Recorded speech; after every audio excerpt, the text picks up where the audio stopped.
Aspirants SBI clerk mains எக்ஸாமில் எப்படி question கேட்பாங்க, எப்படி நம்ம எக்ஸாம் அப்ரோச் பண்ணுன்றதை பார்க்கறதுக்கு முன்னாடி இந்த ப்ளூ பிரிண்ட்டை நீங்கள் இன்னும் பார்க்காம இருந்தால் போய் பார்த்துட்டு வந்துடுங்க. கமெண்ட் செக்ஷனில் லிங்க் இருக்குது. அண்ட் நார்மலைசேஷனால் எப்படி உங்களுக்கு எஃபெக்ட் ஆகும், அதை எப்படி டேக்கிள் பண்ணலாங்கிறதையும் நான் டிஸ்கஸ் பண்ணியிருக்கேன். இந்த எக்ஸாமுக்கு தேவையான டாக்குமெண்ட்ஸ் இதுதான் ஆஸ்பிரண்ட்ஸ். டீட்டெயில்டாக வீடியோ எண்டில் பார்க்கலாம். அதுக்கு முன்னாடி முக்கியமாக ஸ்ட்ராட்டஜி என்ன அப்படிங்கிறத பார்த்துடலாம். ரீசனிங்கில் என்ன கொஸ்டின்ஸ் கேட்பாங்க அப்படின்னு பார்த்தீங்கன்னா, கோடட் பேட்டர்ன், அதாவது சிலாஜிசம், இன்இக்வாலிட்டி, டைரக்ஷன்லாம் கோடட் பேட்டர்னில் கேட்பாங்க. இதை தான் நீங்கள் ஃபஸ்ட்டு அட்டன் பண்ணணும். அண்ட் செகண்டாக நீங்கள் இன்புட் அவுட்புட்டையும் நியூ பேட்டர்ன் கோடிங் டிகோடையும் நீங்கள் கிராக் பண்ண பார்க்கணும். உங்களால் கிராக் பண்ண முடியலன்னா ஒரு பசில் சேர்த்து அட்டன் பண்ணுங்க. அப்படி இல்லைன்னா டேட்டா சஃபிஷியன்சி கிரிட்டிக்கல் ரீசனிங்கில் நீங்கள் அப்ரோச் பண்ணுற மாதிரி இருக்கும், இதில் கஷ்டமாக இருந்தால். ஓகேங்களா? ஸோ நீங்கள் ஃபஸ்ட்டு கோடட் பேட்டர்ன் அட்டன் பண்ணுறீங்க, அப்புறம் இன்புட் அவுட்புட்டையும் கோடிங் டிகோடிங்கையும் கிராக் பண்ண பாருங்கள். உங்களால் டீகோட் பண்ண முடிஞ்சால் அதை அட்டன் பண்ணிவிட்டு ஈஸி பசில் பிக் பண்ணி அட்டன் பண்ணணும். அப்படி உங்களால் கிராக் பண்ண முடியலன்னா ஒரு பசில் சேர்த்து அட்டன் பண்ணணும். அப்படி இல்லைன்னா டேட்டா சஃபிஷியன்சியும் கிரிட்டிக்கல் ரீசனிங்கும் இன்னும் கொஞ்சம் சேர்த்து அட்டன் பண்ணணும். ஒரு பசில் அட்டன் பண்ணுறீங்களா, 2 பசில் அட்டன் பண்ணுறீங்களான்றதை பொறுத்து உங்களுடைய டேட்டா சஃபிஷியன்சியும் கிரிட்டிக்கல் ரீசனிங் அட்டன் பண்ணிட்டு வச்சுக்கோங்க. கடைசியாக தான் நீங்கள் டேட்டா சஃபிஷியன்சியும் கிரிட்டிக்கல் ரீசனிங்கும் அட்டன் பண்ணணும். லாஸ்ட் ஒரு 4 to 5 மினிட்ஸ் இருக்கும்போது எந்த ஒரு பஸ்லையோ இன்புட் அவுட்புட்டையும் சூஸ் பண்ண வேண்டாம். ஒரு 7 நிமிஷத்துக்கு மேலே இருக்கும்போது மட்டும்தான் ஒரு பஸ்லையும் இன்புட் அவுட்புட்டையும் நீங்கள் சூஸ் பண்ணணும் லாஸ்ட்டில். ஏன்னா நீங்கள் இதெல்லாம் கிராக் பண்ணிடுவீங்க, எல்லாம் சால்வ் பண்ணிடுவீங்க, கொஸ்டின்ஸ் கம்ப்ளீட் பண்ணுறதுக்குள்ளே எக்ஸாம் சப்மிட் ஆகிடும்.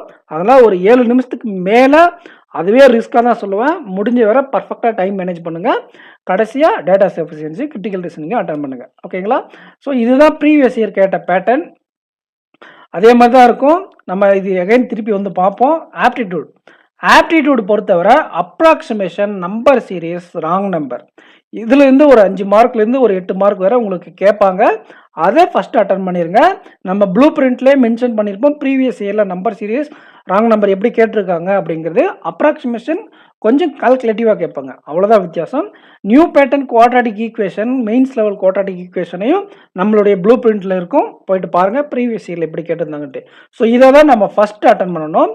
டிஐ பொறுத்தவரை ஒரு 2லேருந்து 3 டிஐ கேட்பாங்க. கேஸ்லெட் ஒரு கேஸ்லெட்லேருந்து 2 கேஸ்லெட் வரை கேட்பாங்க. இதுக்கு தகுந்த மாதிரி இதோட கவுண்ட்ஸ் மாறும். 2 கேஸ்லெட் கேட்டால் அங்கே 2 டிஐ வரும், 3 டிஐ கேட்டால் 1 கேஸ்லெட் வரும். இந்த காம்பவுண்டில் தான் இருக்க போகுது. இதில் 3 டிஐ கேட்டால் 2 டிஐ அப்ரோச்சபிளாக இருக்கும். அது எந்த 2 டிஐ அப்படிங்கிறத நீங்கள் சூஸ் பண்ணணும். சூஸ் பண்ண டிஐலையும் ஃபுல் கோட்டாவும் கம்ப்ளீட் பண்ண வேண்டிய அவசியம் கிடையாது. If suppose you lagging in a question you can skip that question. ஓகேங்களா? ஒரு கொஸ்டின் எங்கேயாச்சும் கஷ்டப்பட்டீங்கன்னா அந்த கொஸ்டினை ஸ்கிப் பண்ணிவிட்டு 5லேருந்து 6 கொஸ்டின் கேட்குறாங்களா, 4 to 5 கொஸ்டினை நீங்கள் கம்ப்ளீட் பண்ண பாருங்கள். ஆன்சர் வந்துட்டா நல்லது. சப்போஸ் எங்கேயாவது ஸ்டக் ஆகுனா இன்னைக்கு தயவு செஞ்சு ஸ்கிப் பண்ணிவிடுங்க. அந்த டைமை கொண்டு வந்து இங்கே அர்த்தமெட்டிக்லேயோ டேட்டா சஃபிஷியன்சிலையோ ஸ்பெண்ட் பண்ணுங்கள். பிகாஸ் இங்கே இருக்கக்கூடிய 45 நிமிஷத்தில் நீங்கள் தெரிஞ்ச கொஸ்டின் அட்டன் பண்ண எவ்வளவோ கொஸ்டின்ஸ் இருக்கும். தெரியாத கொஸ்டினில் உட்காந்து டைம் ஸ்பெண்ட் பண்ண வேண்டாம். கேஸ்லெட் சாம்பிள் ப்ரீவியஸ் இயரில் எந்த மாதிரி கேஸ்லெட்ஸ் கேட்டிருக்காங்க அப்படிங்கிறதுக்கான சாம்பிள் கொஸ்டின் நம்ம கமெண்ட் செக்ஷனில் இருக்கக்கூடிய ப்ளூ பிரிண்ட் பிடிஎஃப்ல இருக்குது, போயிட்டு பாருங்கள். அதுவும் இல்லாமல் வெனு டயக்ராம் பேஸ்டு கேஸ்லெட்டும் வரும்.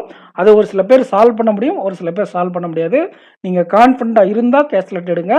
ஒரு சில சமயத்தில் ரொம்ப அப்ரோச்சபிளாக இருக்கும். எனக்கெல்லாம் ஸ்கோர் பூஸ்டரு கேஸ்லெட் தான். ஓகேங்களா? ஸோ அப்போ இந்த ஸ்பீட் மேக்ஸை ஃபஸ்ட் அட்டன் பண்ணுங்கள். டிஐயில் பெஸ்ட் டிஐ பிக் பண்ணுங்கள். அதில் 4 to 5 கொஸ்டின்ஸ் கம்ப்ளீட் பண்ண பாருங்கள். கஷ்டமாக இருக்கிற கொஸ்டின் ஸ்கிப் பண்ணிடுங்க.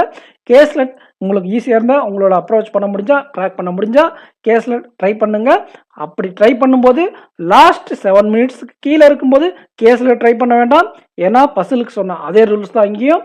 கொஸ்டின் சால்வ் பண்ணிவிட்டு அட்டன் பண்ண முடியாமல் வந்துடுவேன். கடைசியாக நீங்கள் உங்களுக்கு ஸ்ட்ராங்கான டாபிக் அண்டு ஈஸியாக இருக்கக்கூடிய அர்த்தமெட்டிக்கையோ டேட்டா சஃபிஷியன்சியோ அட்டன் பண்ணுங்கள். உங்களுக்கு கஷ்டமாக இருக்கிறதோ இல்லை எக்ஸாமில் கஷ்டமாக கேட்டதோ தெரியாத டாப்பிக்கோ டச் பண்ண வேண்டாம். பிகாஸ் அங்கே கேட்கக்கூடிய 10லேருந்து 15 கொஸ்டினில் உங்களுக்கு தெரிஞ்ச கொஸ்டின் 4லேருந்து 5 இருக்கும். அதை நீங்கள் பிக் பண்ணி அடிக்க பாருங்கள். தெரியாத கொஸ்டினில் ஏதோ நம்ம கண் முன்னாடி படுத்துட்டு அட்டன் பண்ண வேண்டாம். இதுதான் ப்ரீவியஸ் இயரில் கேட்டது. எகைன் லேட்டராக வந்து டிஸ்கஸ் பண்ணிப்போம். இங்கிலீஷில் என்ன கேட்பாங்க, என்ன அப்ரோச் பண்ணணும்னா வேர்ட் ஸ்வாப், மேட்ச் த காலம், சென்டென்ஸ் அரேஞ்ச்மெண்ட் வந்தால் ஃபஸ்ட்டு கோலே போயிடுங்க. கண்டிப்பாக அது உங்களோட ஸ்கோரை பூஸ்ட் பண்ணும். பேரா ஜம்பல் மட்டும் கொஞ்சம் ட்ரிக்கியாக இருந்தால் ஃபர்ஸ்ட் சென்டென்ஸ் லாஸ்ட் சென்டென்ஸ் மட்டும் ட்ரை பண்ணுங்க. மீதி லாஸ்ட்டாக வந்து அட்டன் பண்ணலாம். ரொம்ப ட்ரிக்கியாக கேட்டிருந்தா, ஈஸியாக கேட்டிருந்தா அப்ரோச் பண்ணிக்கோங்க. ஓகேங்களா? அண்டு ஃபில்லர்ஸ் கிளாஸ் டெஸ்ட்டை பொறுத்தவரை டபுள் ஃபில்லர்ஸ் கேட்க வாய்ப்பு இருக்குது. கிளாஸ் டெஸ்ட்டில் வேர்டை ஹைலைட் பண்ணிட்டு அதுக்கு ரீப்ளேஸ் பண்ணக்கூடிய கேஸ்லெட் மாதிரி கேட்க வாய்ப்புகள் இருக்குது.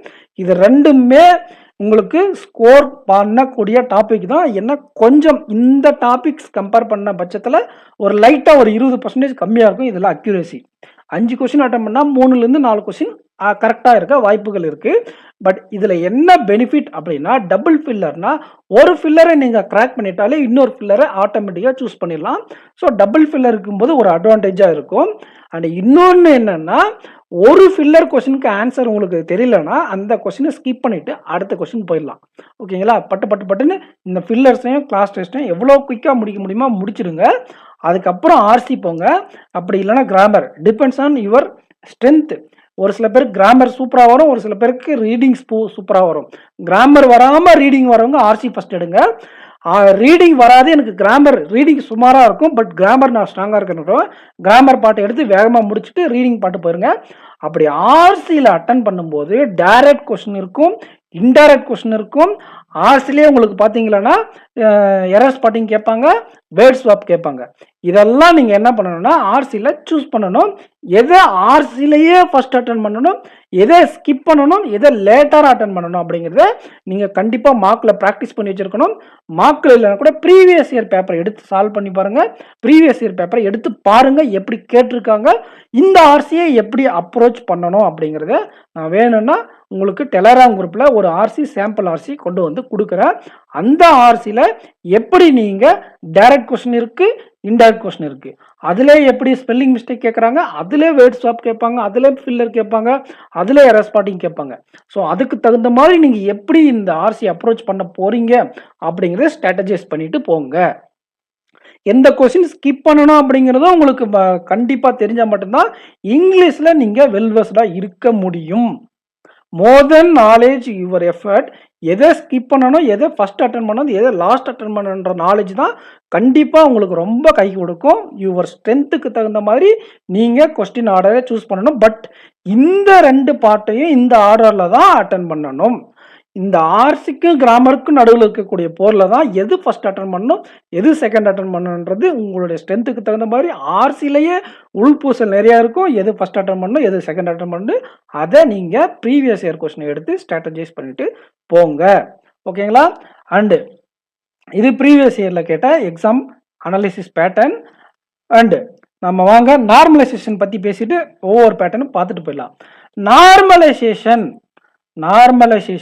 என்ன பண்ணும் அப்படின்னு பார்த்தீங்கன்னா, ஒரு சில பேருக்கு டிஃபிகல்ட் ஸ்லாட் இருக்கும், ஒரு சில பேருக்கு அப்ரோச்சபிளாக மாடரேட்டாக இருக்கும். ஈஸியாக யாருக்கும் வர வாய்ப்புகள் இல்லை. அதாவது மாடரேட்டை தான் நம்ம ஈஸின்னு சொல்லுவோம். கண்டிப்பாக எக்ஸாம் எல்லாருக்கும் மாடரேட்டை தான் நான் எக்ஸ்பெக்ட் பண்ணுறேன். ஒருவேளை உங்களுக்கு ஆப்டி ரீசனிங் டஃப்பாக கேட்டால் அவங்க இங்கிலீஷ்லையோ அப்படி இல்லையா உங்களுக்கு ஜென்ரல் அவேர்னஸ்லையோ ஈஸியாக கேட்டுருவாங்க. நம்மளை பொறுத்தவரை ஜென்ரல் அவேர்னஸ் கஷ்டமாக கேட்டு ஆப்டி ரீசனிங் அப்ரோச்சபிளாக கேட்டால் தான் நிறைய பேரால் எக்ஸாம் கிளியர் பண்ண முடியும். ஏன்னா ஜிஏ வந்து எல்லாரும் எஃபிஷியண்ட்டாக படிச்சிருக்க மாட்டோம். ஜிஏவை ஈஸியாக கேட்டுட்டு ஆப்டியில் செய்ய 2021 ஆப்டியில் செய்ய பண்ணாங்க. அதுக்கப்புறம் அந்த எல்லா எக்ஸாம்லும் கரண்ட் அஃபேர்ஸில் தான் ட்விஸ்ட் பண்ணாங்க. ஓகேங்களா? ஆப்டி ரீசனிங் அதுக்கு அடுத்து நடந்த 2 வருஷம் அப்ரோச்சபிளாக இருந்திருக்கு. ஓகேங்களா? அதனால 2021 வந்த மாதிரி ஆப்டிலேயோ ரீசனிங்லேயோ செய்கை பண்ணால் உங்களுக்கு ஜிஏவும் இங்கிலீஷும் ஈஸியாக கேட்டிருப்பாங்க. அப்போ நீங்கள் பர்ஃபெக்டாக அந்த டைம் மேனேஜ்மெண்ட்டை நீங்கள் டைம் மேனேஜ்மெண்ட்டை தாண்டிலும் கொஸ்டின் செலெக்ஷனை நீங்கள் ப்ராப்பராக அப்ளை பண்ணணும். இது ஏன் சொல்கிறேன் அப்படின்னா, உங்களுக்கு ஒரு வேளை நீங்கள் அட்டன் பண்ணும்போது எடுத்த உடனே ஜிஏவும் இங்கிலீஷும் ஈஸியாக இருக்குது அப்படின்னா பின்னாடி நீங்கள் மைண்ட் செட்டில் போயிடணும், பின்னாடி வரக்கூடிய செக்ஷன் கஷ்டமாக இருக்குன்ட்டு. அப்படி இல்லையா, நீங்கள் அட்டன் பண்ணும்போதே நீங்கள் கஷ்டமான பேப்பரை ஃபீல் பண்ணுறீங்க அப்படின்னா பின்னாடி வரக்கூடிய செக்ஷன் ஈஸியாக இருக்குன்னு அர்த்தம். எனி 2 செக்ஷன் கண்டிப்பாக அப்ரோச்சபிளாக இருக்கும், 2 செக்ஷன் கஷ்டமாக தான் இருக்கும். இதுதான் எல்லா மெயின்ஸ் எக்ஸாமுடைய பேட்டர்னும் கேட்கக்கூடிய கொஸ்டின் டைப்பும். ஓகேங்களா? அதனால் இப்படி தான் வரும்னு ஃபிக்ஸ் பண்ணிட்டு போக வேண்டாம். பட் ப்ரீவியஸ் இயர் கொஸ்டினை ரெஃபரன்ஸாக எடுத்துகிட்டு போங்க. அதை வச்சுட்டு எப்படி கொஸ்டின் செலெக்ஷன் பண்ணணும்னு சொல்லி கொடுத்துருக்கேன், அதையும் வச்சுட்டு போங்க. டிஃபிகல்ட் ஸ்லாட்டுக்கு மார்க் ப்ரொவைட் பண்ணுவாங்க, மாடரேட் ஸ்லாட்டுக்கு மார்க் ரெடியூஸ் பண்ணுவாங்க. இருந்தாலும் ப்ரிலிம்ஸ் அளவுக்கு இங்கே வேரியேஷன் இருக்காது. இதுக்கு நான் செப்பரேட்டாக ஒரு வீடியோ ஆப்டி வித் ஏகே சேனலில் நான் ப்ரொவைட் பண்ணுறேன். கண்டிப்பாக ஈவினிங் ஒரு 2 மினிட்ஸ்க்குள்ளே ஒரு சின்ன வீடியோவில் கிளியராக எக்ஸ்பிளைன் பண்ணுறேன். அது ஏன்னா இதில் நிறைய பேர் ஓட்டிட்டு பார்க்காம போயிடுவீங்க. இந்த வீடியோ அந்த கண்டென்ட் மிஸ் ஆகிடும். நான் கண்டிப்பாக அது ஒரு வீடியோவில் எக்ஸ்பிளைன் பண்ணுறேன். டிஃபிகல்ட் ஸ்லாட்டில் மார்க் ஆட் பண்ணுவாங்க, மாடரேட் ஸ்லாட்டில் மார்க் குறைப்பாங்க. அப்படி இருக்கிற பட்சத்தில் நீங்கள் ஈஸியாக இருந்தால் ஹை அட்டெம்ப்ட் டார்கெட் பண்ணுங்கள். டிஃபிகல்ட்டாக இருந்தால் கொஞ்சம் என்ன பண்ணணும், அக்யூரஸியை இம்ப்ரூவ் பண்ணுங்கள். அக்யூரஸிக்கும் நார்மலைசேஷனுக்கும் சம்மந்தம் கிடையாது. அக்யூரஸி மெயின்டைன் பண்ணுறதுனால நீங்கள் அட்டன் பண்ணுறது கொஞ்சம் நீங்கள் அட்டன் பண்ணுற மார்க் உங்களுக்கு வரும். ப்ளஸ் அந்த டிஃபிகல்ட்டை பொறுத்து நார்மலைசேஷன் கிடைக்கும் இல்லையா? ஓகே, அந்த டாக்குமெண்ட்ஸை பற்றி பார்த்துடலாம். Aadhaar card, pan card, voter ID, இது மாதிரி வேலிட் ஐடி ப்ரூஃப் என்னன்ட்டு ஆல் டிக்கெட்லேயே மென்ஷன் பண்ணியிருப்பாங்க. அதை கொண்டு போங்க. ஒரு சில இடத்துல இந்த பழைய ஆதார் கார்டையும் இந்த ஒரு சின்ன பேப்பர் மாதிரி இருக்கும், அதை அக்செப்ட் பண்ண மாட்டாங்க. குட்டி பேப்பர் கட்டிங் இருக்கு இல்லையா, அதை எடுத்துகிட்டு போவாங்க. ஒரு சில இடத்துல பிரச்சனை பண்ணுவாங்க. சேஃப்டிக்கு நீங்கள் பேன் கார்டையோ அப்படி இல்லையா ஓட்டர் ஐடியோ எக்ஸ்ட்ரா டிரைவிங் லைசன்ஸோ ஏதாவது ஒன்று அதோட ஜெராக்ஸோட கொண்டு போயிடுங்க. 2-3 ஐடி ப்ரூஃப் கொண்டு போகிறதுனால ஒன்றும் தப்பு கிடையாது. எடுத்துகிட்டு போகிற ஐடி ப்ரூஃபோட ஜெராக்ஸையும் கொஞ்சம் எக்ஸ்ட்ரா எடுத்துகிட்டு போங்க. அட்மிட் கார்டை 2 காப்பி 3 காப்பி போட்டு வச்சுக்கோங்க. If suppose any mistake any changes நீடட்னா எக்ஸ்ட்ரா அட்மிட் கார்டு இருக்குது சேஃப்டி தான். அப்படியே prelims admit card, mains admit card ரெண்டுமே வேணும். ஒருவேளை நீங்கள் அட்மிட் கார்டை தொலைச்சிட்டு இருந்தீங்க ப்ரிலிம்ஸ்னால் அதுக்கு எஃப்ஐஆர் காப்பி கேட்பாங்க. அதை நீங்கள் ரெடி பண்ணிவிட்டு கொண்டு போகணும். ஃபோட்டோ எக்ஸாமில் அப்ளை பண்ணிங்களா அதே ஃபோட்டோ தான் இருக்கணும். அதே மாதிரி எக்ஸ்ட்ரா 2 ஃபோட்டோ அங்கே சொல்லியிருக்கேன். பட் நீங்கள் 3லேருந்து 4 எக்ஸ்ட்ரா 4-5 ஃபோட்டோ கொண்டு போயிடுங்க. ஒரு செட்டாக 4 ஃபோட்டோ 8 ஃபோட்டோன்னு போடுவீங்களே, எல்லா ஃபோட்டோவும் கொண்டு போயிடுங்க. அங்கே கேட்டால் நீங்கள் எடுத்து கொடுத்துருங்க. ஓகேங்களா? ரஃப் ஷீட் அவங்க கொடுத்துருவாங்க, பென் அவங்க கொடுத்துருவாங்க. இதுலேருந்து என்ன தெரியுது, admit card prelims mains admit card கொண்டு போகணும். இப்போ நீங்கள் கொண்டு போகக்கூடிய மெயின்ஸ் அட்மிட் கார்டை 1 or 2 காப்பி எக்ஸ்ட்ரா எடுத்துகிட்டு போங்க. For safety purpose ID proof extra கொண்டு போங்க. அதாவது நீங்கள் கொண்டு போகிற ஐடி இல்லாமல் வேறு ஐடி கொண்டு போங்க. அதோட ஜெராக்ஸும் கொண்டு போங்க. எல்லா ஜெராக்ஸும் 2 ஆதார்னா 2 ஜெராக்ஸ், பேன் கார்டுனா 2 ஜெராக்ஸ், இல்லை நீங்கள் ஆல்டர்னேட்டிவாக டிரைவிங் லைசன்ஸை ஓட்டர் கார்டை வச்சுங்களா, அதுவும் 2 ஜெராக்ஸ் போட்டு எடுத்துகிட்டு போயிடுங்க. ஃபோட்டோ எக்ஸ்ட்ரா ஃபோட்டோ எடுத்துகிட்டு போயிடுங்க. பென்னு டெஃபினெட்லி 2 பென் எடுத்துகிட்டு போங்க. எனி சிக்கல்னா வேறு பெண்ணில் எழுதிக்கலாம். ஓகேங்களா? ஸோ இதுதான் உங்களுக்கான டாக்குமெண்ட்ஸ். போன வருஷம் என்னென்ன கேட்டிருந்தாங்க அப்படிங்கிறத நீங்கள் ஒரு டைம் பார்த்துக்கோங்க. எப்படியும் ஒரு டைம் குயிக்காக சொல்லிடுறேன். ரீசனிங் எபிலிட்டியில் ஃபஸ்ட் இந்த மாதிரி கோடல் பேட்டர்ன் கேட்பாங்க, அதை அட்டன் பண்ணிடணும்.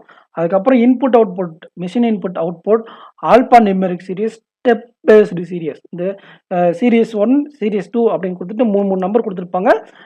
ஸ்டெப் 1 ஸ்டெப் 2 ஸ்டெப் 3ன்னு சொல்லிட்டு ஒரு நம்பர் சீக்வன்ஸ் ஆப்ரேஷன். இந்த 3 டாப்பிக்லேருந்து 3மே கேட்டிருக்காங்க போன வருஷம். ஒரு 2 நான் எக்ஸ்பெக்ட் பண்ணுறேன். எய்தர் ஆல்பா நியூமெரிக் சீரியஸ் இல்லைனா ஸ்டெப் பேஸ்ட் சீரியஸ் எதனா ஒன்று வரும். இந்த கண்டிஷன் பேஸ்டு சீரியஸ் இந்த மாதிரி இந்த 4 டாப்பிக்லேருந்து போன வருஷம் இப்படி கேட்டாங்க. இந்த வருஷமும் அப்படி கேட்பாங்களான்னா கண்டிப்பாக 4 ஷிஃப்டில் 4 விதமாக கேட்பாங்க.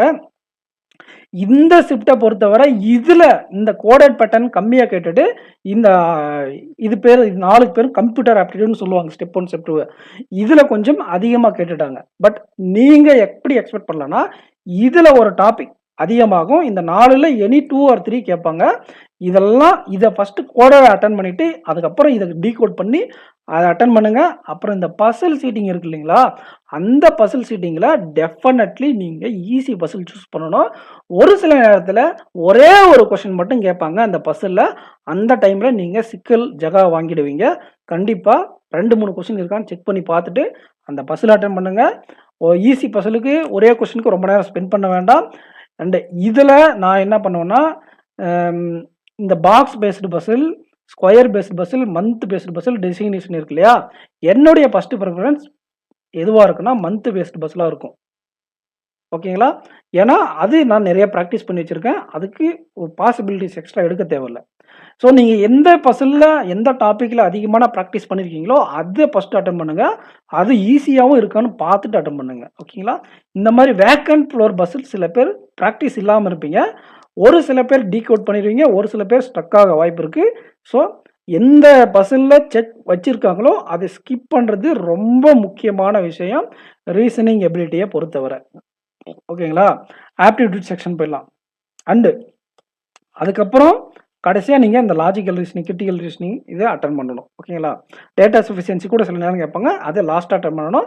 ஏன்னா லாஸ்ட்டாக இருக்கக்கூடிய 3லேருந்து ஒரு 7 நிமிஷத்துக்கு கீழே இருக்கும்போது ஒரு பெரிய பசில் சால்வ் பண்ணிவிட்டு அதை ஆன்சர் பண்ணாமல் வரும்போது எவ்வளோ கஷ்டம் இருக்குன்னு நான் 2-3 டைம் ஃபீல் பண்ணியிருக்கேன். அப்போயிலேருந்து நான் கடைசி 4 நிமிஷத்தில் இந்த லாஜிக்கல் ரீசனிங்கை தான் ட்ரை பண்ணுவேன், கடைசி 7 நிமிஷத்துக்கு கீழே இருக்கும்போது. ஓகேங்களா? இப்போ பாருங்க, ஆப்டிடியூடை பொறுத்தவரை போன வருஷம் இதை 2மே கேட்டிருக்காங்க. பட் மேக்ஸ் 3 கேட்டிருக்காங்க. ஆக்சுவலி 3 டாப்பிக்குமே கேட்டிருக்காங்க. பட் ஆனால் மேக்ஸிமம் 2 டாபிக் கேட்க வாய்ப்பு இருக்குது. ஒரு சில நேரத்தில் ஒரே ஒரு டாபிக் தான் கேட்பாங்க, அதிகமாக கேட்டுருவாங்க. ஓகேங்களா? ஸோ இதில் 5லேருந்து ஒரு 8 கொஸ்டின் நீங்கள் எக்ஸ்பெக்ட் பண்ணலாம். 10 கூட வரும். பட் ஆனால் 5லேருந்து மினிமம் 8 வரை எக்ஸ்பெக்ட் பண்ணலாம். அதை நீங்கள் ஃபர்ஸ்ட் அட்டன் பண்ணிடுங்க. அதுக்கப்புறம் நீங்கள் என்ன பண்ணணும்னா, இந்த டிஐயில் பாருங்கள், பை சார்ட் கேட்டிருக்காங்க, பார் சார்ட் கேட்டிருக்காங்க, லைன் கேட்டிருக்காங்க, கேஸ்லெட்.